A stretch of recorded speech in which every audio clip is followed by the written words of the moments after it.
Hi friends, అందరికీ నమస్కారం. ఈరోజు జగిత్యాల జిల్లా కోరుట్ల పట్టణం న్యూ బస్టాండ్ దగ్గర కొంతమంది కత్తులతో దాడి చేసుకున్నారు. అసలు అక్కడ ఏం జరుగుతుందో అర్థం కాని పరిస్థితులకు ప్రజలు పోయిర్రు. దాదాపు ఒక 10-20 నిమిషాలు అసలు అక్కడ ఉన్న ప్రజలకు అసలు ఏం అర్థం కాలేదు. వాళ్ళ సమస్య ఏంటంటే, ఒక షాపు ఎదురుగా ఇంకొక చిరు వ్యాపారి ఒక చిన్న తోపుడు బండి పెట్టుకున్నాడు. ఆయనకు ఈయనకు చిన్న గొడవ మాటలతోని మాటలు పెరిగి పెద్దదైపోయింది. డైరెక్ట్ కత్తులతో దాడి చేసుకోదక పరిస్థితి వచ్చింది.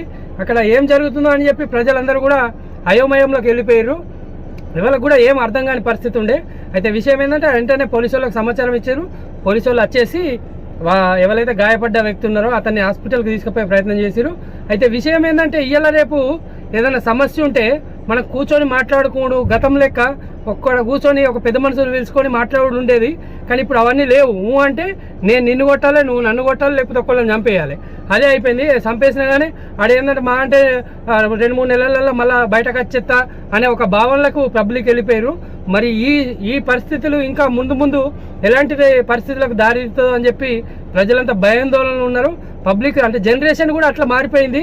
ఏదైనా ఉంటే కూడా మాట్లాడుకొని సెటిల్మెంట్ చేసుకుందాము అనే భావన పబ్లిక్లో పోయింది. అసలు లా అండ్ ఆర్డర్ మీద భయం అనేది లేకుండా పోయింది పబ్లిక్ మీద. ఇంకా రానున్న రోజులలో పరిస్థితులు ఎట్లా మారుతాయో చూడాల్సిన పరిస్థితి ఉన్నది. బాగా